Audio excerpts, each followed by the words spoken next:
My parents forced me to lose weight for my sister's wedding, but after my transformation, they couldn't handle my success. Growing up, I was always an overweight child. I've always been bigger than the majority of the other kindergarten students. While my peers were still figuring out what made them distinctive, my size had already stood out. As I grew older, the weight I carried became more visible. By high school, I was indisputably overweight, and my shape and girth served as a continuous reminder of my differences. College was not much different. While some of my peers began to find who they were or explore new aspects of themselves, I stayed stuck in the same identity, overweight and occasionally fighting with it. It wasn't easy being the bigger kid. It exposed me to continual ridicule, mockery, and nasty comments from people who didn't know or cared to understand me. Growing up, I was bullied more than I care to recall. Classmates teased me mercilessly. Their insults ate away at me, creating profound doubts and self-doubt that felt impossible to overcome. They'd call me names, tell cruel jokes, and I'd frequently be the punchline. I was always singled out, as if I were somehow unworthy of affection or companionship. I was continually excluded from games, parties, and gatherings. It felt like I was always on the outside, watching everyone else go through the regular ups and downs of childhood and adolescence from a distance I couldn't reach. These years of bullying influenced how I perceived myself and responded to the world. I felt out of place with others, so I sought sanctuary in books. I lost myself in literature and stories that helped me escape my daily troubles. Books did not judge me. They did not ridicule me. I became known as the nerd, and I didn't like it all that much. Bonnie, my younger sister, was very different from me. She was only a year younger than me and possessed an effortless charisma that drew others to her. Bonnie thrived in social situations, whereas I was shy and reserved. She had a fascinating personality. She could go into a room and instantly have everyone smiling, laughing, and absolutely fascinated by her. Bonnie didn't just make friends easily, she seemed to have an intrinsic ability to persuade people to support her, almost as if she were the sun around which everyone gravitated. Regardless of our differences, I adored her. I took my job as her older sister seriously, feeling fiercely protective whenever she needed it. When she began attending the same high school as mine, I was overjoyed. Initially, being Bonnie's older sister made me feel proud, as if I had a particular place in her life. However, as she grew older, things began to alter. As Bonnie settled into high school and began to create her own personality, I saw a difference in how she perceived me. She began to see how different we were, and how differently we were treated. Whereas I was the bookish, quiet kind, she was vivacious and popular, someone who rapidly established herself among the cool circle. I observed as she became aware of my eccentricities and insecurities, which had previously made me appear uncool. Bonnie began to distance herself from me as she found new pals. She would then try to actively ignore or avoid me in school. That hurt. It genuinely pained me that my own sibling saw me as inferior. Nonetheless, I did my best to accept her decision and give her the distance she appeared to require, even though it hurt to think I was losing not only my sister but also a friend. But, gradually, Bonnie stopped ignoring me and began to associate with others who made me feel like an outcast. Bonnie and her pals would take advantage of any opportunity to humiliate me whenever we met in the corridors or at lunch. They'd taunt me in front of other students or, worse, try to trip me as I passed past with my lunch tray, just to make everyone laugh. It felt like I was losing her, not to new people, but to the same taunting and abusive conduct I'd been subjected to for so long. I was always on guard, attempting to avoid not just my peers' criticism but also the humiliation inflicted by my own sister. It hurt a lot, especially because it came from someone I had always admired and looked up to. When Bonnie invited her friends over, they would all gang up on me at home. They would rush into my room without knocking, then laugh and gesture to my body. They'd fling insults like geek and fatty at me like they were nothing. I felt like a zoo animal, as if I were their source of entertainment. When they entered my personal space in my room, I felt small and alone, as if I were an alien in my own home. I tried to explain it to my parents several times, hoping they would realize how tough it was for me to deal with Bonnie's conduct. But every time I brought it up, they dismissed my worries. They'd smile and defend her acts, claiming that this is how siblings bond, that Bonnie was only playing around with me. They told me it was harmless, even suggesting that I loosen up and stop taking everyone's taunts so seriously. They told me that I was older and should be more patient and resilient. So, not only did I face years of bullying from my peers, including my own sister, but my concerns were repeatedly rejected by my parents. It made me feel isolated, as if no one in my own family realized or understood how deeply it hurt. The only time I ever felt properly noticed by our parents was when I received my grades. Academics had always come effortlessly to me, and I became accustomed to receiving high grades. In a way, it was the one area where I felt superior to everyone else. It was also the one way I could make my parents proud, the one part of my life that they appeared to actually care about. My parents enjoyed bragging about my accomplishments to friends and relatives, portraying me as the family scholar, as if my grades were evidence of their parenting prowess. But Bonnie detested the analogies. She was not an academic overachiever, nor did she want to be, but our parents' repeated reminders of my accomplishments made her resentful. They put my grades up as an example, meaning that she needed to do the same. I could always tell she was frustrated and angry, which is probably why she did what she did to me. Bonnie would occasionally attempt to destroy my hard work in order to get back at me. She would sneak into my room in the middle of the night and grab my homework, often just before a major task was due. I'd wake up the next morning to find my perfectly completed work stolen. Panic would set in, and I'd feverishly hunt through my books, papers and files, becoming increasingly anxious with each passing minute. And there she'd be, smirking, watching me from the doorway, relishing every moment of my anxiety. To her, it was a minor victory, a way to bring me down a peg and remind me that I wasn't invincible. She understood how important my grades were to me, how much of my self-worth I had invested in them, and she enjoyed disturbing that aspect of my life. I only found out about her stealing my assignments years later, when she drunkenly admitted one evening. My relationship with Bonnie has softened over time, but we are still far from close. You could say we've matured a little, and some of the animosity from our youth has dissipated. However, the strong closeness that siblings often enjoy did not fully emerge between us. After graduation, I moved out and started a new life in a new city, with an interesting job and new chances, which meant I didn't see my family as much. As time passed, our communications became limited to occasional phone calls or texts. So, last year, when I scheduled a summer visit home, I was truly excited to see everyone. It had been a long time since we'd all gotten together as a family, and I was excited to catch up and reconnect. However, not everything went as planned. Our family lunch began well enough. Everyone appeared delighted to see me, and for a moment, it felt like old times. That changed, however, when Bonnie unexpectedly revealed her engagement. None of us saw it coming, and we initially assumed she was joking. However, it was instantly apparent that she was serious. She proudly put out her hand, displaying a gorgeous ring, and I couldn't help but remark how exquisite it was. I was genuinely happy for her, delighted that she had finally met someone she loved and who loved her back. Almost as soon as the congratulations subsided, Bonnie turned to me and inquired about my recent activities. I told her about my profession, my life, and how rewarding things had been for me. Before I could finish, she cut me off. "I can't help but say this," she started, smirking. "But why are you still fat? If your life is truly amazing, shouldn't you have shed weight by now?" Her remarks hit me like a slap, reawakening old insecurities that I thought I had overcome.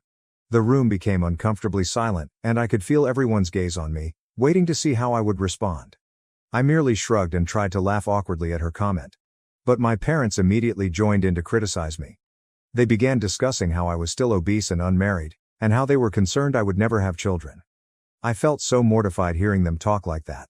My accomplishments, the work I was proud of, the life I had made for myself in another city, didn't seem to matter in their eyes.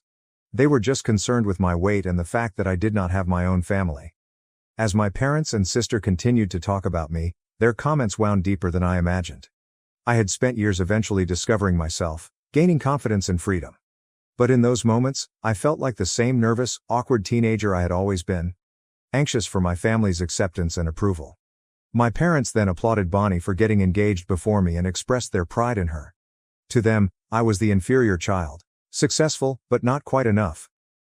What was supposed to be a happy family reunion had swiftly turned into a heartbreaking reminder of old scars.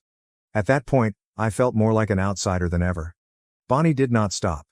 She continued to ask probing questions. "So, when are you getting married? Do you even have a boyfriend?" She was blatantly mocking me in front of everyone by bringing up my romantic life. My parents soon jumped on the subject, agreeing with Bonnie that it was past time for me to find someone before it was too late. They pointed out how Bonnie, being younger, was settling down before me, whilst I, the older one, was wasting my life away at work. I attempted to argue that I liked my life the way it was, that my work and freedom provided me with fulfillment. My career paid well, and I was passionate about it, so why did I need to meet a spouse or have a child to be happy? "I am content just the way I am," I informed them. But my words didn't appear to register. My mother, especially, appeared contemptuous. She gave me a sharp look and taunted me. "What's the point of earning all that money if you don't have anyone to come home to?" It was as if she couldn't believe that happiness existed outside of marriage or family. Sitting there, I had the typical feeling of being misunderstood. That my life choices were disregarded. This was my family, and they were supposed to know me best. However, they appeared to be preoccupied with a different definition of happiness than mine. I had come home seeking connection and warmth, but instead got judgment and taunts. Bonnie then smirked and added, "I expect you to at least have a +1 by the time my wedding rolls around." She chuckled and kept going. "I don't want people thinking my sister is some old miserable woman all alone while I'm getting married." The comment stung. I simply shook my head and assured her I'd try. That's when my folks spoke out again, matter-of-factly. "Bonnie's wedding is almost a year away. Even if you can't find a partner, you could at least try to lose weight and look more presentable for her wedding." They suggested that if I reduced weight, it would be simpler for me to attract a partner. Bonnie enthusiastically agreed with them. "Yeah, I want you to lose a few pounds at least," she remarked nonchalantly, as if she was doing me a favor. I sat there, astonished and humiliated, with an aching that I hadn't felt in years. How could my relatives talk to me like this? Did I truly deserve their hateful words simply because I was overweight? Was I not meant to have feelings because I was fat? I was a normal person, just like them. I functioned like everyone else. I never considered my weight as an impediment, so why did they? I'd even dated men who liked me just the way I was, but my parents and Bonnie made it sound like my weight was preventing me from finding love or men approaching me, which wasn't even true. I wanted to defend myself and tell them how terrible their statements were, but I felt frozen, unable to find the correct words. Their statements took me back to high school, to the agonizing times when my weight made me a target. I despised how nonchalantly my family brought up my deepest concerns without considering how they made me feel. So I sat there, holding in my pain, and let the topic go to anything else. When I returned home from my trip to see my family, I pushed myself into reducing weight with a zeal I had not realized I possessed. It began as a way to prove something to my family, but it gradually grew very personal. I joined a gym, followed a rigorous diet, and even hired a personal trainer. My trainer has been a lifesaver. After going through her own change from overweight to healthy weight, she knew just how to assist me through a path tailored particularly for me. She created a routine specific to my goals and encouraged me every step of the way, reminding me to give myself grace when I stumbled. This time, everything seemed to click. I started losing weight steadily, and as the pounds came off, I felt lighter. Not just physically, but also mentally. For the first time in my life, I began to feel and appear different. My confidence increased quickly. I used to assume that decreasing weight wouldn't have much of an influence, but it has. People see me differently today. Strangers are nicer and more attentive. Friends and colleagues see me with fresh respect. I can't deny that this seems like a validation I've never gotten before. It's as if I've suddenly become more noticeable than I was before. My new body brought a new sense of style. I overhauled my entire wardrobe, filling it with items I had only fantasized about wearing. I even opted for a full hair makeover, attempting a daring and trendy style that I would have been too afraid to try in the past. Perhaps it seems expensive, but I've never felt so good. I look in the mirror now and don't recognize the person staring back. It's like meeting a version of myself that I never knew existed. I'm proud of how far I've come, not just because I lost weight, but also because I gained confidence and self-assurance. With Bonnie's wedding just 2 weeks away, my family has invited me to fly down and join them for lunch next week to finalize the plans for her special day. But I don't feel like returning home. I don't want my family to ridicule me again or make me feel tiny, especially now that I'm finally feeling good about myself for the first time in a long time. I don't want to go to Bonnie's wedding anymore because of how she and my parents have treated me, but I know if I don't go, they'll be furious and give me a long lecture about how family is family and how, no matter how heartbroken I am, I must be present for Bonnie's big day. So, AITA, what happens if I do not attend my sister's wedding? Update 1. Wow, I'm overwhelmed by everyone's response. Some of your proposals are truly humorous. I can't believe you're encouraging me to show up and mess with my sister now that I've lost so much weight. Growing up as a fat kid had a negative impact on my self-esteem, particularly in terms of how I perceived myself. I struggled with self-doubt for a long time, always believing that I wasn't good enough or didn't measure up to others. But reading all of your responses has been a game changer. It's as if you've helped me see myself in a completely new light, and I'm finally starting to feel more confident than I ever have. In fact, I'm seriously considering turning up to my family's lunch and shocking them. They haven't seen me in a long time, and since I don't use social media, they have no idea how much weight I've dropped. It will be interesting to witness their reactions. Update 2. Okay, Reddit, you're not prepared for this upgrade. Grab some popcorn because things are about to get exciting. I decided to fly down to join my family for lunch. As I previously stated, I believed that when they saw me, they would be proud of the transformation I had undergone. After all, they were the ones who pushed me into it in the first place. Surely, they'd be overjoyed to see the positive improvements in me and finally recognize the effort I'd put in. When I walked into my parents' house, their jaws absolutely dropped. They looked at me, stunned. As if they couldn't believe I was the same person. After a time, they stammered, wondering if it was actually me. I gave them a big hug, thrilled with their reaction.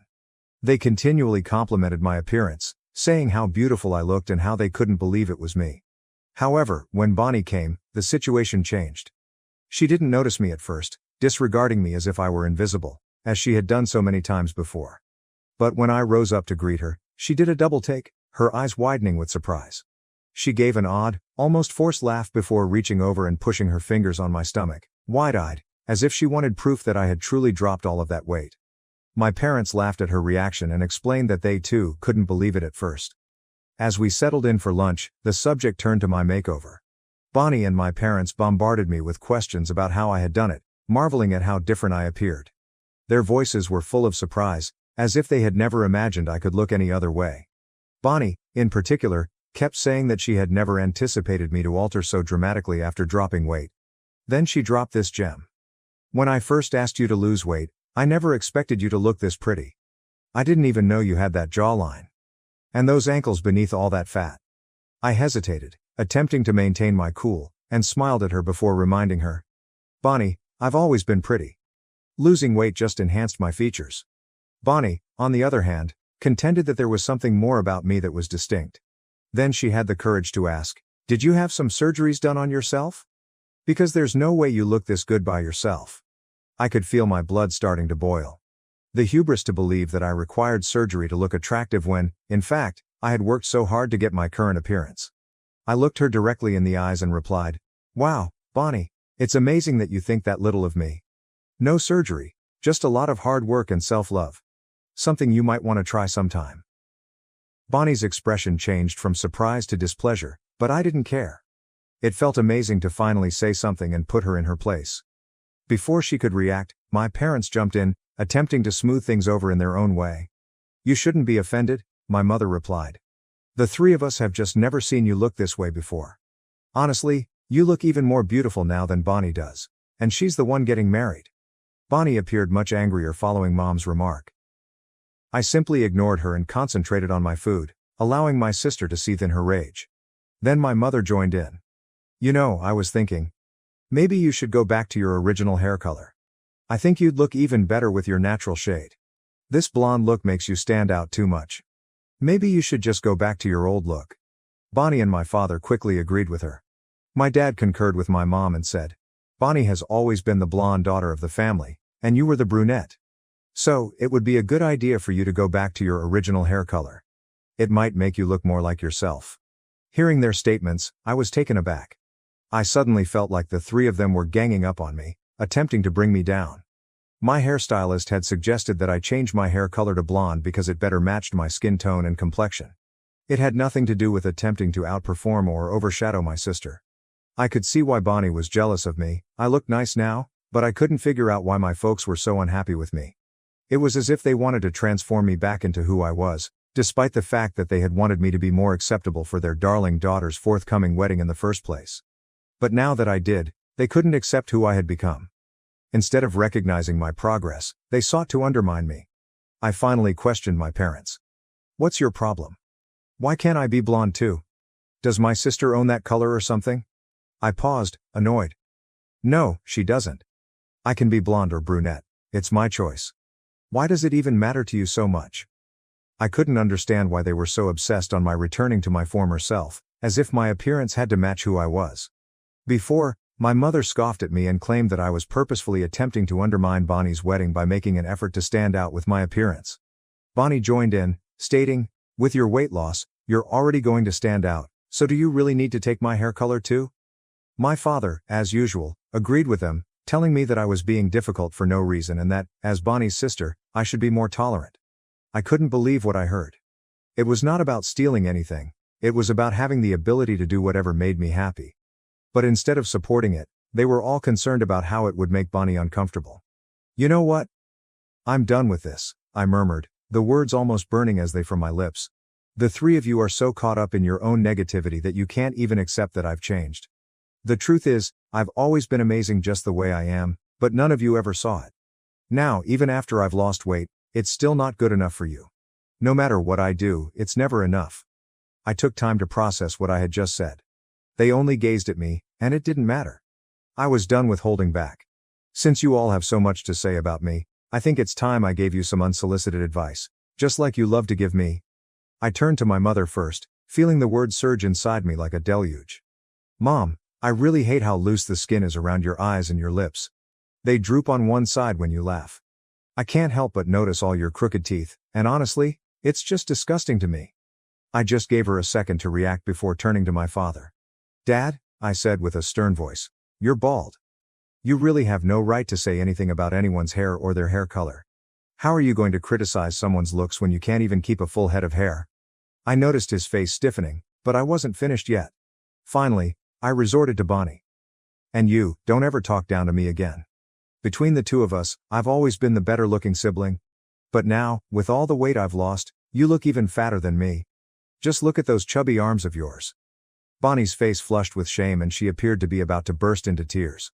I then hoisted my glass, downed my drink in one go, and walked out with a smirk, leaving everyone stunned and astonished. I had spoken everything I needed to say. I couldn't believe those words had come out of my mouth, but I didn't regret them one bit. They deserved to be humiliated after years of being criticized. After lunch, I flew directly back home. I did not want to stay behind and attend Bonnie's wedding. Since then, my phone has been overloaded with voicemails and texts from my parents and Bonnie. They've been calling me disrespectful and foul-mouthed for how I spoke to them and for simply leaving. Mom even insists that I fly back down to attend Bonnie's wedding because it won't look good to her in-laws if I don't.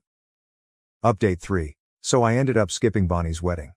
Thanks to all of your suggestions, instead of returning home to attend, I decided to treat myself to an impromptu staycation at a 5-star resort. Honestly, it was one of the best moves I'd made in a long time.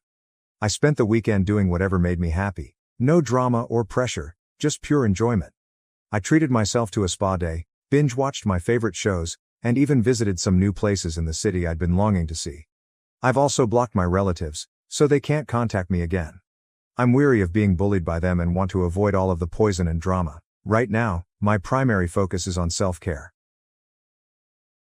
Thank you for watching. If you haven't subscribed yet, please do so and hit the notification bell to stay updated with more shocking real-life stories happening around you.